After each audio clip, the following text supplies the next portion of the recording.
Hey friends, welcome back to the show. I am so excited about our next guest. She's been a partner of mine, a real estate partner of mine, and really a true friend of mine over the last 4 years. We're going to talk about all things real estate, going to talk about some of the great things that she's been doing inside of the community, and let's just kick it off. And so I'm excited to introduce Mrs. Lizette Sosa with Signature Real Estate Group. Welcome, my friend. Thanks, Shelly. Thanks for having me. Oh, I'm so excited to have you. So let's just start off with telling me a little bit about your journey, because it really has been just 4 years, right? Right. So previous to COVID, I used to be in corporate events. And when COVID came, well, let me back up. I was in corporate events and I always had extra time. And idle time for people like myself, for you. Whatever. Idle time does not mean that you just are idle. You always find something else to do. And so I had considered real estate a while back. And when COVID came along and that supposed couple month pocket that we weren't going to be doing anything, I went ahead and got my license, or went to the class. And my whole idea was that it would just actually be something that I would do in addition to my corporate events, because of eating up that idle time. Yeah. Right. And for me, the idle time seemed like I would be spending more money on my idle time. So the money that I made in corporate events, it was like, I think I better do something else. Right. That's smart. Yeah. So I dove in. Unfortunately, at that time, as we all know, everything closed down. Yeah. And I ended up doing everything online. So the benefit of that was I was able to do it on my time frame, which was a very short window. Oh, you mean that you're studying and being in the classes? Yeah. So I did my class time all in a matter of 2.5, 3 weeks, wow. Versus making that going to class every week for however long or whatnot. The one thing that I had to overcome was all of the testing centers here were closed. Oh. So you couldn't go in and test. So I literally found one in California, drove to California, spent the night with my cousin, took the test, fortunately passed, so I didn't have to do it again. Not that I don't love my cousin. I would love to see him. Don't want to put that wrong vibe out there. And then came back home and then again, just waited for the process. And just hearing that just speaks volumes of just because you are, I don't know what the right word is, but you are very driven, ambitious for sure, but very driven. Like you do not let no get in the way. I'm like, what is no? In anything. And that's been that's actually been a great thing. As a partner, it's been a great opportunity to be partnered with you in that respect, because I'm the same way, but so it makes it easier when we're like, okay, we just got to figure this out. Like what has to happen here? And so I love hearing that you went to California. I didn't even know you could do that. So no matter where you go, you can test out anywhere. Correct. As long as they offer the state test, because the national test is a national test. Yeah. Right. So it's just a matter of them offering the state of which you're actually getting licensed in. Gotcha. And that was it. So yeah, wow. Anywhere. I mean, I looked in Utah, Arizona, and California was the only one that had testing centers that were open. That's interesting. Well, and that goes to speak again to just your, what is the right word? Oh my goodness, hold on. Let's see, stick-to-itiveness? No, I don't want to say relentlessness, but I guess that would be really it, just because you do have, that's just innate in you, I think.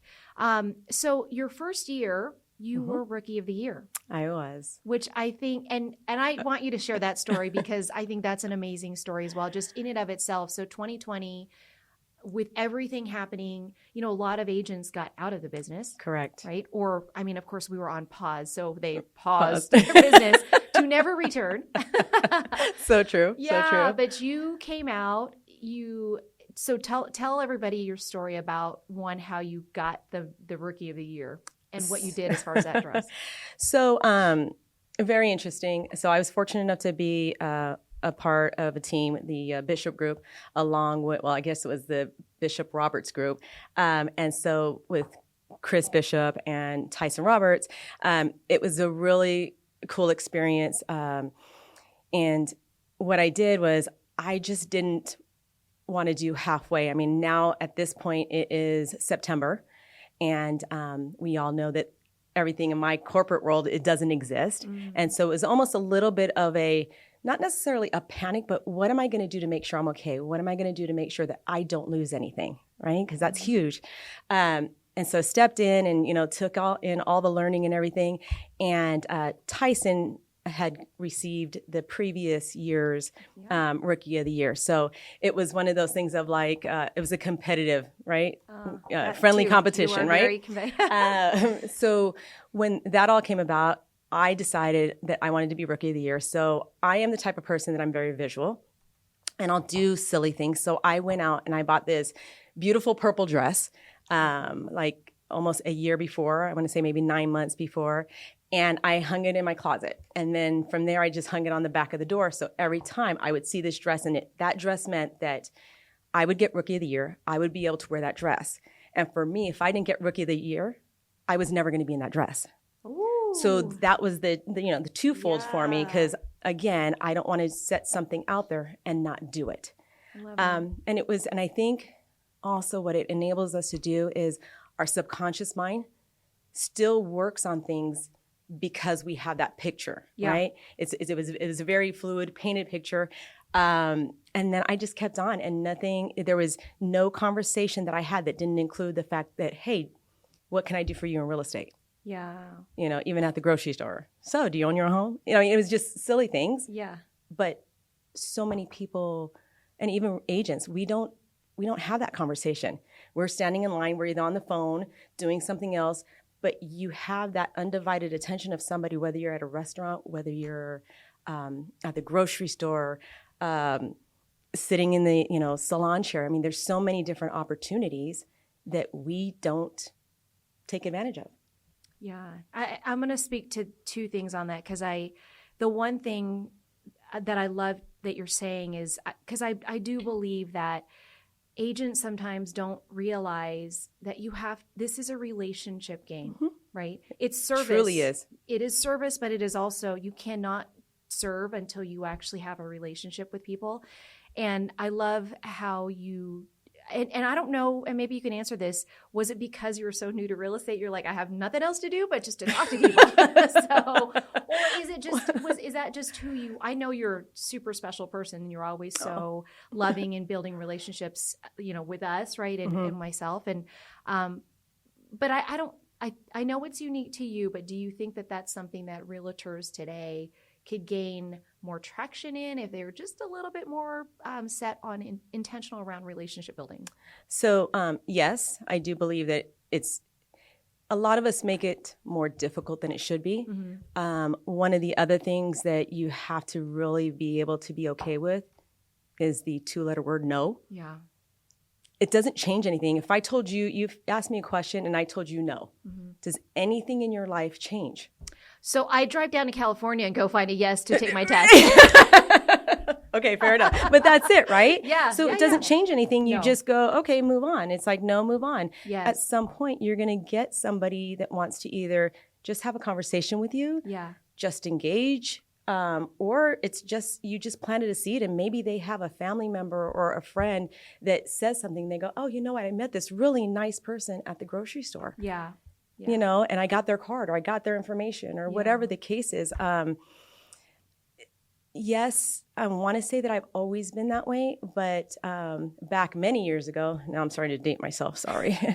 I'm really just born yesterday. But I used to do in-home party plans for women, right? Wait, what? Yeah. That was me. Yep. Did you like the way that just slid in there? Hold on a sec. Now I'll turn red. You're welcome. And one of the things with that is talking to everybody, right? Because behind that party plan, we were educating women about their sexuality and, stages of life and menopause and all that stuff. And anytime that I was with somebody or, like anywhere, I would always ask them, so have you heard of? Have you ever been to? Or it's as easy as, hey, you know what, Shelly, what a great blazer, right? Yeah. As soon as you compliment somebody, the guard is down. 100%. Right? Yep. So now it's easy to even figure out, okay, I know this is kind of being deceivious or whatever, mischievous, one of those. But then you segue that into what you're trying to make that conversation of, right? Yeah. And that was it. So to be like, oh, Shelly, what a great blazer. Where'd you get that? Yeah. Right. And then it's like, that'd be really great for me to wear when I'm actually doing my presentations. Yeah. Want it? Right. And sometimes people go, what presentations are you referring? Right? Yes. Because now it's like I said something nice to you, Yeah. and you want to have that conversation with me. And so now we're just exchanging conversation, Yeah. and then you just put the little seeds along the way, and Yeah. hopefully you can make it come back to you where you're exchanging some information and gaining that. Yeah, and I don't think it's devious or manipulating in any way, because I know where your heart is at all times. Like, that's the one thing. And it's hard to say that when they don't know you, right? Like, Sure. if you're at the grocery store and you're like, hey, I like your blazer. Like, But, I think that because they can probably see through you as well, and just how open and genuine you are, that is something that would allow them to like have peace around, okay, she's not going to steal my jacket or anything else. Well, I might. It depends on how nice it is. Right, yeah. Yeah, and it's not to say any other realtors, like, you just have to have an open heart or what we do. But I think when you come from a place of it not being about a transaction, because whether or not you have a transaction, so to speak, you still have a connection. Correct. Right?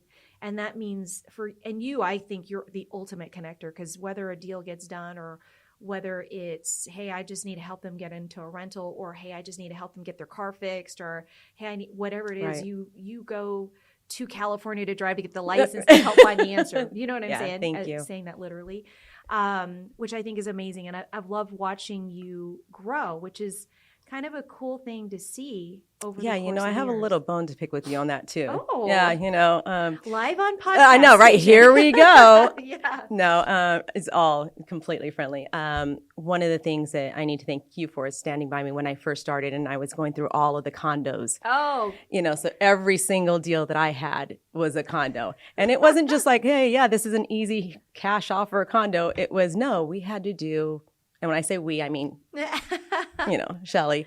But we had to do all those extra steps, and steps that I had no idea of or anything like that. And you held my hand and you took me through that path. And now the bone that I had to pick with you is that our newest client that we're working with, it's a condo, and I talked to him and he's like, yeah, so Shelly said you're the queen of condos and we have the right agent, Yes. So yes, bone to pick with you, but you're completely. welcome. Yeah, thank you. For the label. Right. Just so you know, I call myself the queen of condos as well. Right, I know. Because of me.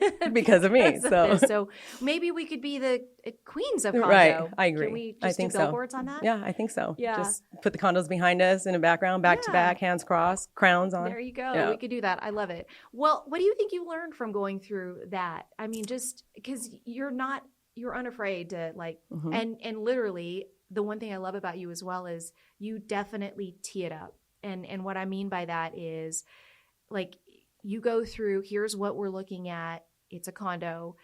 Tell me what the good and the bad of this is. And it's, I know that's information gathering for you, but what was because you still do it today. I know you still do condos, but you have moved up in price point and sellers and all that other stuff. What would you say was the greatest learning opportunity that you got from learning how to serve clients who want condos? I think the big part of it is it's not that it's just a condo, right? The actual structure itself is irrelevant in the entire process. The ultimate goal for me is putting that person in a home that's theirs. So it doesn't matter. So if it means that I need to learn another step with you or another step in the process to be able to get them into their home, I'll do it. Yeah. So the structure is irrelevant. Fortunately, condos have their own little nuances and we all have to learn them.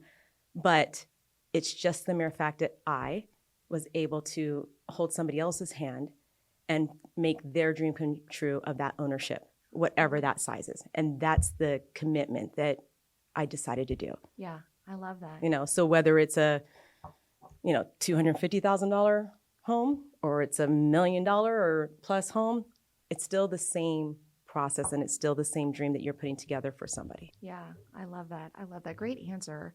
So let's circle back to your purple dress, because you were rocking the purple dress at the awards ceremony and literally rocking out in the purple dress, which was beautiful, by the way. I love how you talk about it. You know, everybody talks about manifestation and visualization and such, but that really was the truth around that, right? 100%. Like so if you would have a bad day, what would that purple dress do for you? It wouldn't allow me to continue down that path. It's just simple. Like when you have something that you're working towards, we all have bad days. We all have people that we deal with that we're just like, I can't, right? But if you have something that you're able to look at that reminds you of why you're doing it and why you are on that path, that bad day should then just be put to the side, because that moment is just a moment. You can either allow it to keep you down that path, or you can go, okay, great, learn from it, get out of my way, keep on moving because I'm going to the purple dress. Yeah. You know, and you know several of the deals that I had, they weren't like the easiest in that whole, you know, deal. But it was just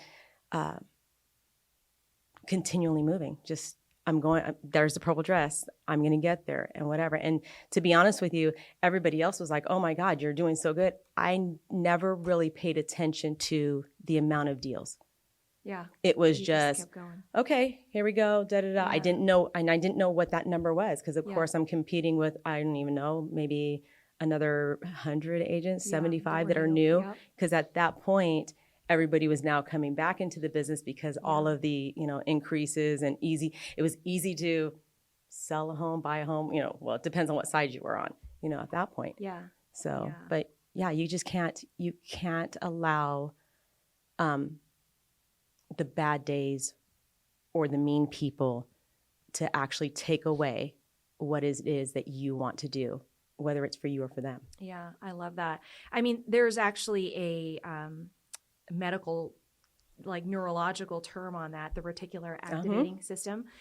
We talk a lot about that in our business planning sessions that I do. And it really is, it's like yours is a purple dress, but a lot of people associate that with like the car when you want to buy a car. Correct. All of a sudden you start seeing these cars.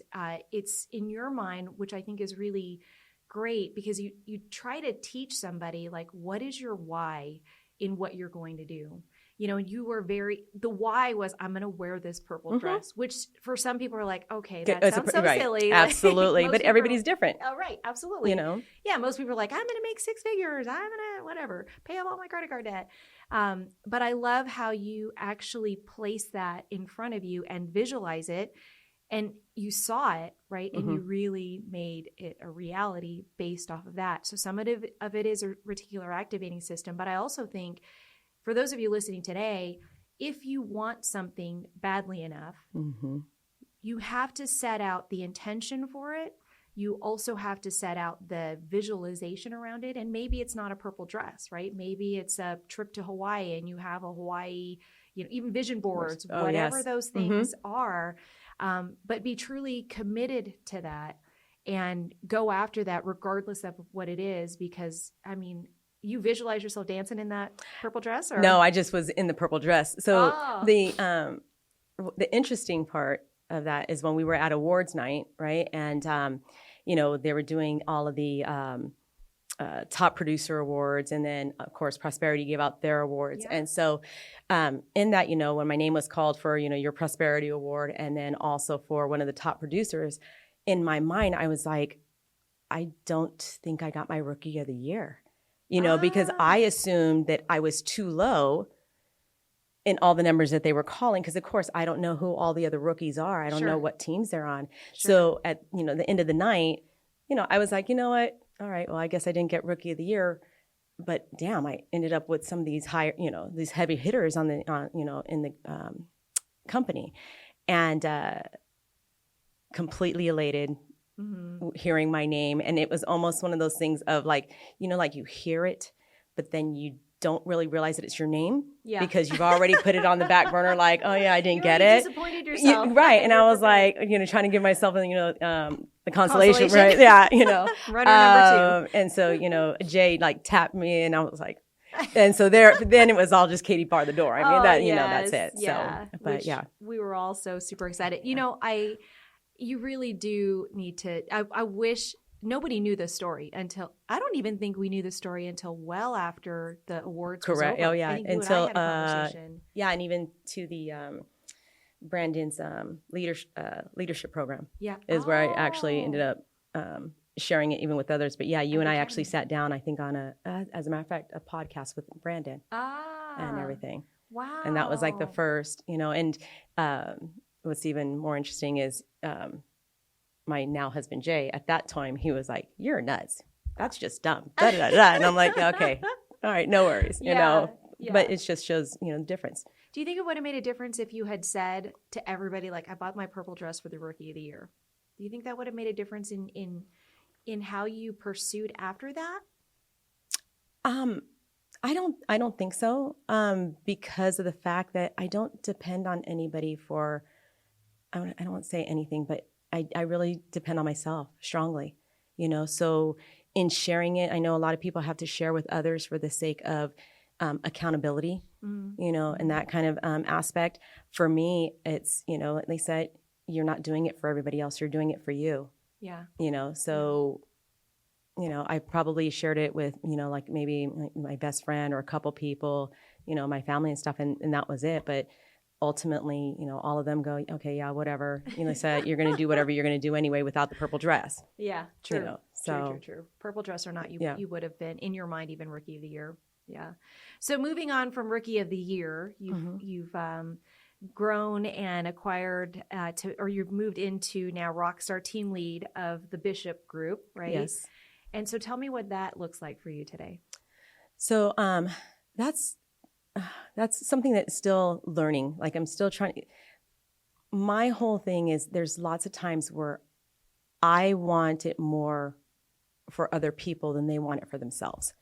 And that's really hard for me to go, okay, I don't want to say just a team lead or a team manager, but anybody that we have, it's like, working with them and kind of going, hey, you need to do this. And if you do it this way, and you can see them, they're on the cusp.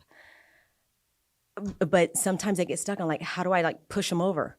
Right. Yeah. And I find that as for myself, that I want it so much more for them than they want it for themselves. And then you kind of get a little frustrated. And then there's that anger. You're like, oh, you just want to choke somebody. Yeah. And which so you can't. I know. HR. So sometimes that gets to be very difficult for me because I don't want to say that it came easy to me. It's just that I had a decision to make, and I'm never going to starve, and I'm never going to lose anything. I mean, that may also come from owning businesses in the past. It may also come from the mere fact in 2001, I had a cabinet countertop company, did all the major builders in town, went through, 2008, put a lot of money back into it from, own savings and stuff to try to keep it alive. Everybody knows what happened, at that window, and losing all of that and everything humbles you a bit, right? Yeah. And then it makes you realize like what you don't ever want to go through again. And when you take those steps, it's like, okay, I've been here, I've done this. Like, come on, teammate. I don't care what you have going on. It's not that bad. Let's go, like keep going. And so it's really hard sometimes dividing that and going, I know you're an adult. If you want to do this, you'll do this. Yeah. I know it's out there. Here's my track record. Yeah. Step with me. Yeah. Let me help you get there. Yeah. I agree with you. It's really hard to have somebody else paint their purple dress vision, right? Mm-hmm. And you not be like constantly holding the purple dress, right. Whatever it might be in front of them. That is one of probably the toughest things in leadership. Mm-hmm. It's really to help other people see their potential.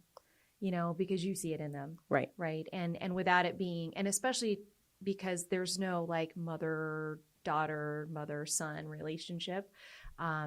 It's truly adult, right? And you have these decisions and things like that. So I feel on that. I do think over the course of the years in the leadership aspect of it, for me, a lot of it is just, you have to be the leader, right? Mm-hmm. And being the leader, you have to be in front of them, and they are watching you. Right. They're continuously watching you, knowing that you do these great things, and they'll at their timing or in their timing will move. Right. Or not. Right. Either way. Yeah. Which has got to be okay for them. I mean. And for you. Yeah. right? You can't take it personal. It's not because, you can't cast a great vision for them. It's because you're doing everything you can to help them through that. And one, by leading by as an example, because you do that, because you're still top producing, right? Still, Yeah. still get the award and got to take it to the next level. Yeah. Like it's time to like move up.